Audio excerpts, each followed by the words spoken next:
So, you have decided to join us.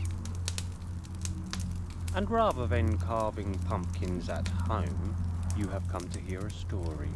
Oh, these are not just any stories. These stories are from the very blood that flows through my veins. They are the ties that bind 13 terrifying stories.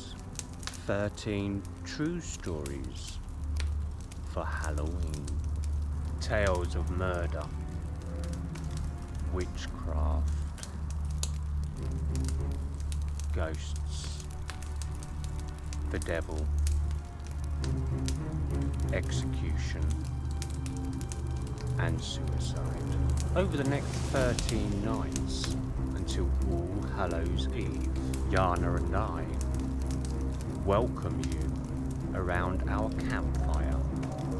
Lock your doors, close your windows, dim your lights, and join us.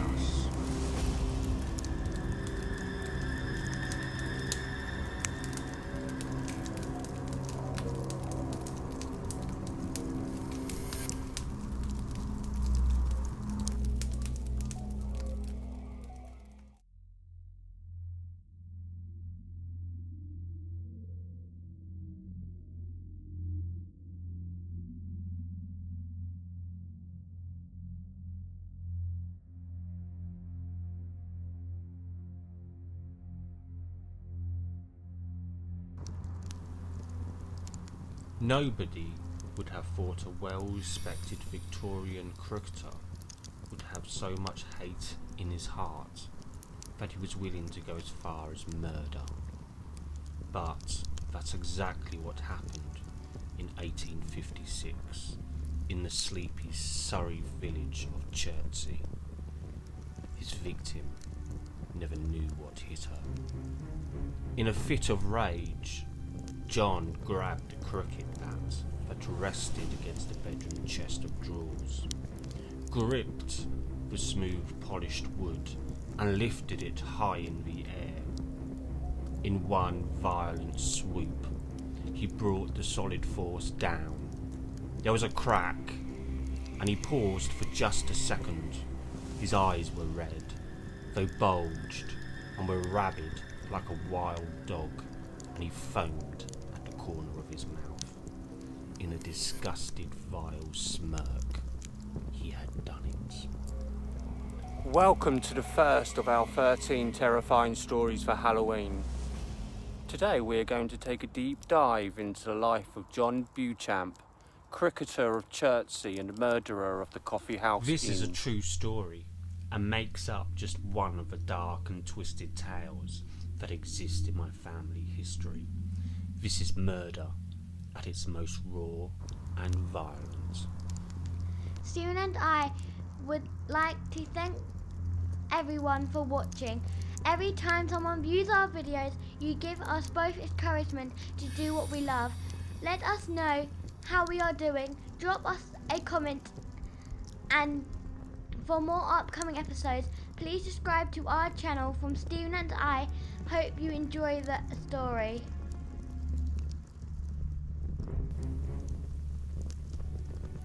John Beauchamp always had a temper, one he just couldn't control. It had been an issue since childhood.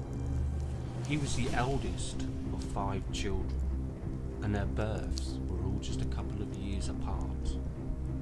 So he felt a huge burden on his shoulders, as he was forced to give way to all of his younger siblings that came after him. He was even expected to support his mother with the everyday running of the home, something he resented greatly. This expectation of him increased when he was just 8 years old. It was March 1834, and his father, also called John, died unexpectedly. His mother, Mary Ann, at the time was 8 months pregnant, and the grief for her was overwhelming. She forgot about her children's sorrow, and the eldest felt it the most. This new addition to the family was born just a few weeks later, on the 5th of April 1834 in Chertsey, Surrey, and named William. John and William would never see eye to eye, and in a way, John disliked him the most. In some childlike way, he blamed that child for the death of his father. His father was working more and more just to make ends meet and to feed his growing family. John believed the exhaustion killed him and this new boy was to blame. There is reason to suggest that John may have bullied William and at times played out acts of cruelty to this unexpected toddler. It was not long, and Mary Ann, now a widow, destitute and desperate, found love with another. Victorian women had little choice but find a man for support, and the new man she found was William Taylor. They married soon after meeting, and a final child, a girl, was born from this union in 1837. Resentment was festering inside John Beauchamp Jr. more and more. His stepdad, although kind, was not ever able to build good foundations with the eldest. There was something different about him, something benign and dark. With a big passion for sports and a lot of excess energy, John Beauchamp threw himself into his favourite pastime, his love for cricket. He was fortunate to have been born in Chertsey, Surrey, as cricket was a huge part of the community, and his passion could have grown into a career, as he was already making small waves in the local and national newspapers of the time. That is, if he had a better temperament. John's anger was always stronger than his control over it. His deep-rooted hatred isolated him from most of his family for a lot of the time.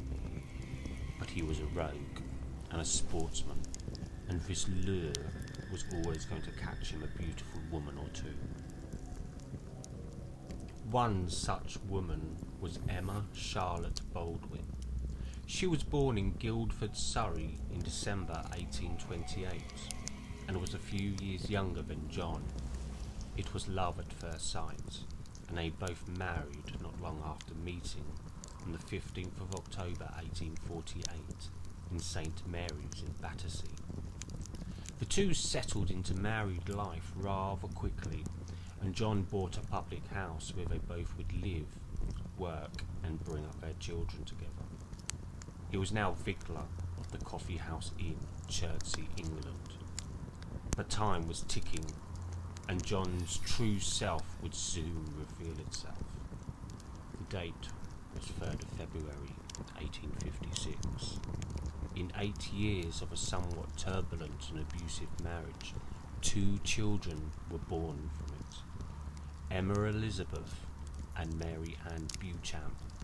These girls, as of 1856, were just 6 and 2 when the bloodied incident occurred. The following extract was recorded and reported in the newspapers at the time. Chertsey, alleged wife murder. Considerable excitement was created in the town on Wednesday morning, the 6th, in consequence of the unexpected death of Mrs. Beauchamp, wife of the landlord of the Coffee House Inn. John, a well-known cricketer, not only in the county of Surrey but throughout England, is one of the most expert bowlers of the present day. He is currently in custody. The prevalence of statements suggests that her death had resulted from violence received at the hands of her husband. The police instituted inquiries into the truth of these allegations, and the result was that Mr. Superintendent Biddlecombe deemed it to be his duty to take the husband, Mr. Beauchamp, into custody. The inquest into the death took place at the King's Head Inn, and the jury who proceeded to view the body of Emma Charlotte, aged 27, found several bruises on the face, although nothing to convey the idea of the unfortunate deceased having met with a violent end. Both Emma's mother Phoebe and John's mother Mary Ann gave evidence at the trial. The most compelling came from Mrs. Mary Ann Taylor, who was in service at the Coffee House Inn when the incident occurred. She heard Emma's last words, scuffling, shouting, and a huge thud on the bedroom floor, but Emma was not dead yet. That took 2 more days. It was suggested during the inquiry that Charlotte may have been a heavy drinker. I would guess it was her way to deal with the emotional and physical abuse she suffered at the hands of John. It is also conceivable that John may have suggested this as a way to make her death seem more accidental. Whichever the case may be, her true cause of death would finally come to light during the autopsy. In a fit of rage, John grabbed the cricket bat that rested against the bedroom chest of drawers, gripped the smooth polished wood and lifted it high in the air. In one violent swoop, he brought the solid force down. There was a crack, and he paused for just a second. His eyes were red, they bulged, and were rabid like a wild dog, and he foamed at the corner of his mouth. In a disgusted, vile smirk, he had done it. He hardly heard her words as she begged him to stop. Don't, she cried. They were the last words that 27-year-old Emma Charlotte Beauchamp would ever say. The force of the blow had caused such a serious injury that she was unable to speak, breathe properly, swallow, and within a day or 2, Emma would be dead. But her death was slow. Under the care of Mary Ann Taylor, it was reported that she heard constant gargling noises from her throat, as though she was choking slowly, unable to breathe, unable to talk, swallow. Her body finally fell limp, and her skin went clammy and cold. Emma had succumbed to death. The Coffee House Inn no longer exists in Chertsey. The building is long gone. They are all long gone. Emma, John, Mary Ann, Phoebe, William. What happened that eventful day and why John killed his wife is a secret. They are all taken to their graves. John Beauchamp was eventually convicted of manslaughter, as it was believed he did not mean to murder his wife. But his career was over. Family members changed their surnames, and most of them left to begin new lives elsewhere. But does Emma Charlotte Beauchamp still haunt the village? Do passer-bys ever hear her whimpering last words? Don't. John, don't!